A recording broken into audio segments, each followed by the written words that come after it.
بسم اللہ الرحمن الرحیم۔ قرآن کریم کے نزول کا مقصد اس کی تلاوت کرنا، اس کو سمجھنا اور اس پر عمل کرنے کی کوشش کرنا ہے۔ ہم سبھی کو قصہ سننے کا شوق ہوتا ہے۔ قرآن کریم میں نبیوں کے آنے کے مقاصد اور ان کے قصے بیان کیے گئے ہیں۔ قرآن مجید کیا ہے؟ یہ اللہ تعالیٰ کا کلام ہے، یا پھر یوں کہہ لیں کہ اللہ تعالیٰ کی باتیں ہیں جو اس نے اپنے پیارے محبوب نبی محمد صلی اللہ علیہ وآلہ وسلم پر حضرت جبریل امین کے ذریعے بھیجی، تاکہ ہم کو معلوم ہو جائے کہ اللہ تعالیٰ کون ہے۔ دنیا میں کون سی باتیں کرنے کی ہیں جن سے اللہ تعالیٰ خوش ہوتا ہے، اور کون سی باتیں چھوڑنے کی ہیں جن سے اللہ تعالیٰ ناراض ہوتا ہے۔ مرنے کے بعد ہم کو قیامت کے روز دوبارہ زندہ کیا جائے گا، تاکہ جس نے اللہ تعالیٰ اور اس کے رسول صلی اللہ علیہ وآلہ وسلم کے بتائے ہوئے اچھے کام کیے ہوں، اس کے بدلے اس کو جنت ملے اور وہ وہاں ہمیشہ ہمیشہ رہے، اور جو اس کا جی چاہے وہ اس کو وہاں ملے۔ اور جس نے ایسے کام کیے جن کو اللہ تعالیٰ اور اس کے رسول صلی اللہ علیہ وآلہ وسلم نے کرنے سے منع کیا ہے، اس کی سزا دوزخ میں بھگتنا پڑے گی۔ جس نے اللہ تعالیٰ کے ساتھ شرک کیا ہے اس کو معاف نہیں کیا جائے گا۔ اس کے علاوہ اللہ تعالیٰ رحم کرنے والا، جس کو چاہے بخشنے والا ہے۔ دنیا میں جو لوگ پہلے آئے تھے انہوں نے اللہ تعالیٰ کا اور اس کے رسولوں کا کہنا نہیں مانا۔ ان کا انجام دنیا میں بھی خراب ہوا اور مرنے کے بعد بھی دوزخ میں جائیں گے۔ اور وہ لوگ جنہوں نے اچھے کام کیے، اللہ تعالیٰ اور اس کے رسول کا کہنا مانا، وہ اس دنیا میں بھی کامیاب ہوئے اور مرنے کے بعد بھی ان کو جنت ملے گی۔ قرآن مجید کا مقصد معلوم ہونے کے بعد دل میں خیال آتا ہوگا کہ اللہ تعالیٰ کون ہے۔ سنو، اس کی ذات کا سمجھنا تو عقل کا کام نہیں ہے۔ اللہ تعالیٰ نے اپنے متعلق قرآن پاک میں فرمایا ہے کہ اللہ تعالیٰ ایک ہے اور وہی عبادت کے قابل ہے۔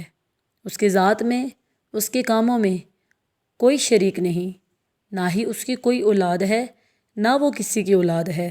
وہ آسمانوں اور زمینوں کا نور ہے، وہ ہمیشہ سے ہے اور ہمیشہ رہے گا۔ اس کو نہ نیند آتی ہے نہ اونگ۔ آسمانوں اور زمینوں میں جو کچھ ہے سب اسی نے پیدا کیا ہے۔ بغیر اس کی مرضی کے کوئی اس کے سامنے کسی کی سفارش بھی نہیں کر سکتا۔ جو کچھ ہونے والا ہے، جو کچھ ہو چکا ہے، سب اس کو معلوم ہے۔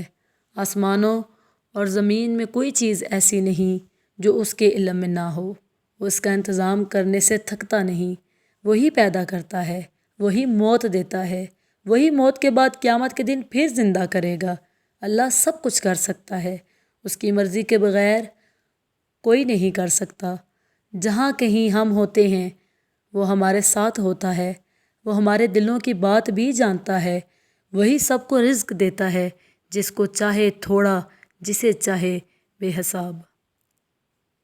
اس کے اختیار میں ہے، جسے چاہے سلطنت دے، جس کی چاہے سلطنت چھین لے، جسے چاہے عزت دے، جسے چاہے ذلت دے۔ وہی اولاد دیتا ہے، جسے چاہے بیٹے دے اور جسے چاہے بیٹیاں، جسے چاہے دونوں اور جسے چاہے کچھ نہ دے۔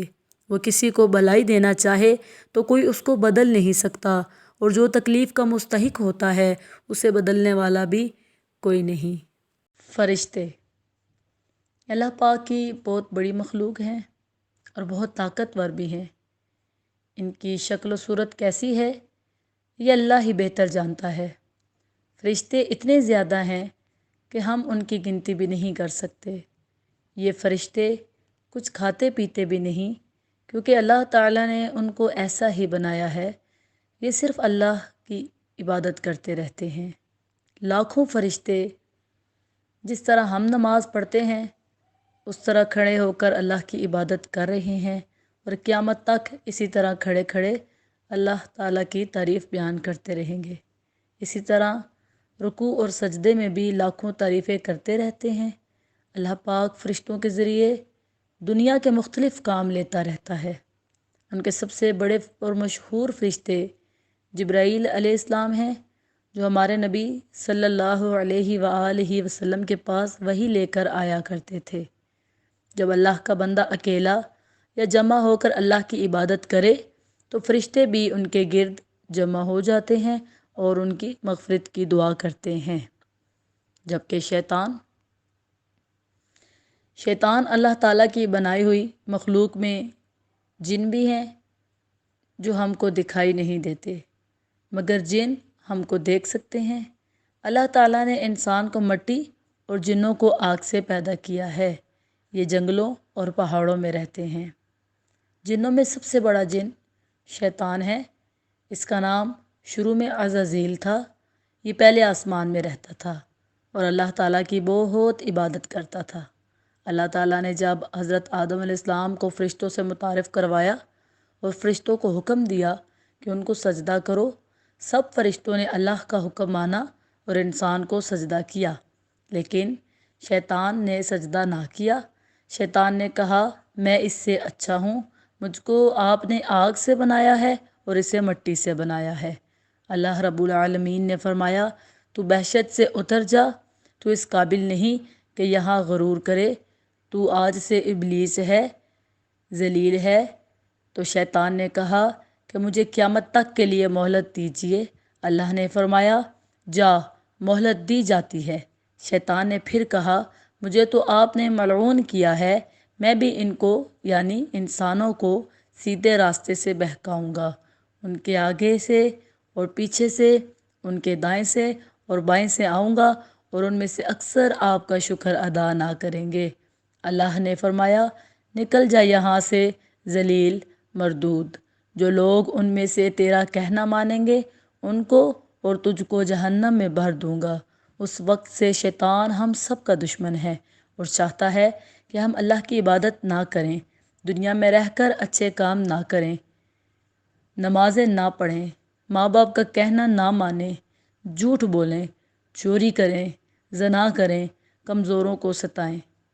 قرآن مجید میں اللہ پاک نے فرمایا ہے کہ اللہ مسلمانوں کا دوست اور مددگار ہے، ان کو اندھیروں سے نکال کر روشنی کی طرف لاتا ہے، اور جو اللہ کا کہنا نہیں مانتے اور شیطان کے دوست ہیں ان کو وہ روشنی سے اندھیروں میں لے جاتا ہے۔ ایسے لوگ دوزخ میں ہمیشہ رہیں گے۔ تو دوستو، اب سوچ لو کہ اللہ کے دوست بننا ہے یا شیطان کے۔